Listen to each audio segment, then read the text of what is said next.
Hello guys, welcome to our channel. Today we have question number 1 of exercise 12.3. So let's start. Find the area of shaded region in figure 12.19. If PQ is equals to 24 cm, PR is equals to 7 cm and O is the center of the circle. तो ये एक circle है जिसमें cord PQ की length है 24 centimetre और उसी तरह से PR भी एक कॉर्ड है जिसकी लेंथ है 7 सेंटीमीटर और O इस सर्कल का सेंटर है जिससे डायामीटर RQ पास हो रहा है। तो इस क्वेश्चन में हमें फाइंड आउट करना है एरिया ऑफ शेडेड रीजन। जितना भी एरिया ब्लू कलर से शेडेड हो रखा है उसका एरिया निकालना है। तो कैसे करेंगे हम ये? तो इस सर्कल में अगर हम ध्यान से देखें तो ये सेमी सर्कल है, RPQ एक सेमी सर्कल है। इसका एरिया निकाल के हम इसमें से इस ट्राइंगल के एरिया को सब्ट्रैक्ट कर दें। ट्राइंगल RPQ इसके एरिया को सब्ट्रैक्ट कर दें तो हमारे पास शेडेड रीजन का एरिया बच जाएगा। तो सबसे पहले हम निकालेंगे सेमी सर्कल का एरिया। लेकिन सेमी सर्कल के एरिया को निकालने के लिए हमें पता होनी चाहिए रेडियस, और रेडियस यहाँ पर गिवन नहीं है तो हम उससे पहले रेडियस निकालेंगे। तो यहाँ पर लिखते हैं गिवन। इस क्वेश्चन में क्या गिवन है? तो इस क्वेश्चन में PQ की लेंथ दे रखी है 24 सेंटीमीटर और PR की लेंथ दे रखी है 7 सेंटीमीटर। उसके बाद हम इसका सॉल्यूशन करते हैं। सॉल्यूशन, तो सॉल्यूशन में सबसे पहले क्या होगा? एंगल RPQ 90 डिग्रीज का हो जाएगा और ये क्यों होगा? क्योंकि ये सेमी सर्कल पर बन रहा है। डायमीटर RQ पर बनने वाला एंगल और वो सर्कल पर टच करे तो वो 90 डिग्री का होता है। Angle RPQ is equals to 90 degree और इसका रीजन होगा angles on semi circle. Angle on semi circle.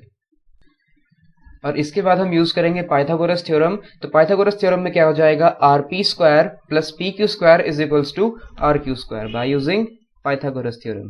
Pythagoras theorem का यूज करते हुए RP square plus PQ square is equals to QR square. तो RP की वैल्यू है 7 का स्क्वायर करेंगे। PQ की वैल्यू है 24, इसका स्क्वायर कर देंगे और QR की वैल्यू हमने फाइंड आउट करनी है। तो 7 का स्क्वायर हो जाएगा 49 और 24 का स्क्वायर होगा 576 is equals to QR square. तो इनको ऐड कर देंगे तो इनकी वैल्यू आ जाएगी 625। तो QR square is equals to 625। तो QR की क्या वैल्यू हो जाएगी? यहाँ पर स्क्वायर है तो राइट हैंड साइड पे जाके ये अंडर रूट में कन्वर्ट हो जाएगा। तो अंडर रूट 625। तो 625 के अगर हम फैक्टर करेंगे तो ये हो जाएंगे 25 इंटू 25। तो ये अंडर रूट है। इन दोनों में से हम एक वैल्यू बाहर ले लेंगे। QR is equals to 25 centimetre. तो ये है डायमीटर QR। अब रेडियस कितनी हो जाएगी? रेडियस हो जाएगी D/2। तो डायमीटर आ गया है 25, तो 25 का हाफ कर देंगे तो ये हो जाएगा रेडियस। ये हमारी रेडियस आ चुकी है। अब हम फॉर्मूला यूज करते हुए इसका एरिया निकालेंगे सेमी सर्कल का। Area of semi circle, area of semi circle, semi circle is equals to, circle का एरिया होता है पाई R स्क्वायर और सेमी सर्कल सर्कल का हाफ होता है तो इसके एरिया को भी हम हाफ कर देंगे। तो यही होता है सेमी सर्कल के एरिया का फॉर्मूला। तो पाई की वैल्यू रख लेंगे, ये हो जाएगा 1/2 इंटू पाई की वैल्यू 22/7। रेडियस है हमारे पास 25/2 और स्क्वायर है तो इसे 2 टाइम्स लिखेंगे। अब यहाँ पर जो भी कटता है उसे हम काट लेंगे और जो नहीं कटेगा उसे मल्टीप्लाई कर देंगे। 2 से 22 कट जाएगा तो ये 11 हो जाएगा। इसके अलावा यहाँ पर और कुछ नहीं कटेगा तो इन्हें हम मल्टीप्लाई कर देंगे। तो 11, 25 इंटू 25 625 होता है बाय 7 2 14, 14 2 28। तो 11 इंटू 625 इसे मल्टीप्लाई करेंगे तो आंसर आएगा 6875 बाय 28। ये हो जाएगा सेंटीमीटर स्क्वायर। तो ये आ चुका है सेमी सर्कल का एरिया। अब निकालेंगे हम ट्राइंगल का एरिया, ट्राइंगल RPQ, और उस एरिया को इसमें से सब्ट्रैक्ट कर देंगे तो हमारा आंसर आ जाएगा। तो area of triangle area of triangle, इसका फॉर्मूला होता है half into base of the triangle into its height. तो हाफ बेस यहाँ पर ट्राइंगल की क्या होगी, हम इन दोनों में से किसी को भी बेस ले सकते हैं, आरपी या पीक्यू को। तो मैं यहाँ पर आरपी को बेस ले रहा हूँ 7, और हाइट यहाँ पर फिर हो जाएगी 24।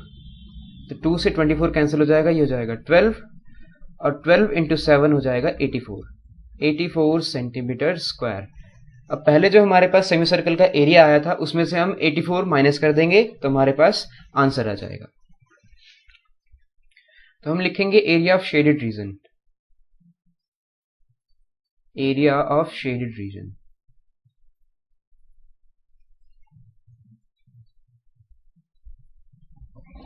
Is equals to, semi circle का एरिया कितना आया था 6875 बाय 28। इसमें से हम इस ट्राइंगल के एरिया को सब्ट्रैक्ट कर देंगे और इनकी वैल्यू आएगी सेंटीमीटर स्क्वायर में। तो 28 इनका एलसीएम लेंगे 28, तो 6875 ऐसे ही रहेगा, और 84 को 28 से मल्टीप्लाई करेंगे तो ये जाएगा 2352, ये आ जाएगा इसका एलसीएम लेके। तो इनको सब्ट्रैक्ट करने पे वैल्यूज आ जाएंगी 4523 बाय 28 सेंटीमीटर स्क्वायर। तो यही हमारे शेडेड रीजन का एरिया है। तो इस तरह से ये क्वेश्चन कंप्लीट होता है। एक बार हम समराइज कर लेते हैं।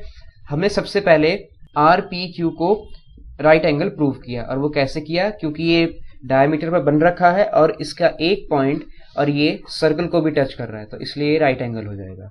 उसके बाद हमने पाइथागोरस थ्योरम का यूज करके डायमीटर की वैल्यू निकाली। डायमीटर आर क्यू है और इस ट्राइंगल की हाइपोटेन्यूज है, तो इसकी वैल्यू निकाली, और उस डायमीटर की हेल्प से रेडियस निकाली इसका हाफ करके, और उसके बाद इस पूरे सेमी सर्कल का एरिया निकाल दिया। सेमी सर्कल कौन सा, आर पी और क्यू।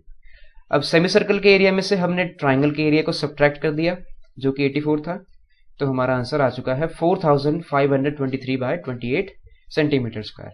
तो ये क्वेश्चन कंप्लीट होता है। Thanks for watching.